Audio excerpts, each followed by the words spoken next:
अब इसमें क्या है कि कॉन्ट्रासेप्शन के डिफरेंट मेथड्स क्या-क्या है। बैरियर मेथड जैसे हम लोग फिजिकल मेथड भी के बुक में आपको मिल जाएगा, हार्मोनल मेथड भी मिल जाएगा और chemical method and surgical method. सबसे अच्छा सर्जिकल मेथड जो होता है कि वो क्या कहता है, हमने बोला फैलोपियन ट्यूब और उधर जो टेस्टिस से जो सेमाइनल फ्लूइड निकलता है, स्पर्म्स निकलते हैं, सॉरी, वो स्पर्म्स के रास्ते में ट्यूब को ब्लॉक कर देते हैं। तो ये दोनों तो सर्जिकल मेथड्स हो गए। देखो इसमें लिखा भी है, in male small portion of the sperm duct is cut, the surgical method, the cut ends and tied properly to prevent the sperms from the coming out. और फीमेल्स में क्या करते हैं, small part of Fallopian tube और oviduct is cut and tied to prevent the egg from entering the oviduct. ठीक है। अब chemical method में वेरियस किस्म के पिल्स लिए जाते हैं, जैसे वेजाइनल पिल्स हो गया जो कि स्पर्मिसाइड्स होते हैं, जो स्पर्म्स को मार ही देते हैं, खत्म कर देते हैं। ठीक है। बहुत सारे पिल्स होते हैं कि वो वर्क ही नहीं करने देते। तो these are your chemical methods. और इंजेक्शंस होते हैं, 10-10 साल के इंजेक्शंस होते हैं, 5 साल के इंजेक्शंस होते हैं कॉन्ट्रासेप्टिव के तौर पे। फिर हार्मोनल मेथड्स में क्या होते हैं, पिल वही हार्मोनल पिल्स आते हैं। ठीक है। और ये रिलीज नहीं होने देते, प्रिवेंट करते हैं ओव्यूम को रिलीज होने में। फिर बैरियर मेथड में आप बैरियर मेथड में जो ये आप एक पतला सा डायफ्राम होता है या आप कॉन्डम्स यूज कर सकते हो, ये सारे के सारे फिजिकल बैरियर मेथड्स होते हैं। एक तो इससे आपका स्पर्म्स एग से मीट कर ही नहीं पाता है, और दूसरा ये एक आपके एसटीडी से होने से भी बचाता है। Although it is controlling population also as a contraceptive, but it works in your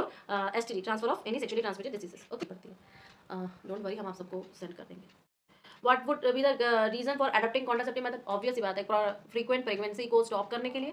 साथ ही साथ आपका अगर प्रेगनेंसीज को कंट्रोल नहीं किया जाए तो क्या होगा, पॉपुलेशन अनकंट्रोल्ड हो जाएगा। और साथ ही साथ जो एसटीडीज है, एसटीडीज को प्रिवेंट करने के लिए भी कॉन्ट्रासेप्टिव्स को अपनाना बहुत बहुत जरूरी होता है। क्या 2 नंबर वाले क्वेश्चंस में आएंगे। Transmitted from parents to offsprings are present in cytoplasm, Golgi bodies, ribosomes and genes. किसमें होंगे, जीन्स में होंगे। सीधी सी बात ये तो, ठीक है, क्लियर है ना। नेक्स्ट क्या है, the number of chromosomes in present in parents and offsprings of the particular species remains constant due to doubling of chromosomes after zygote formation. पहले भी आपको क्लास में बताया होगा, जो सेल डिवीजन होता है, सेल डिवीजन होता है, माइटोसिस और मियोसिस होता है। क्या होता है, माइटोसिस और मियोसिस। ठीक है, मियोसिस।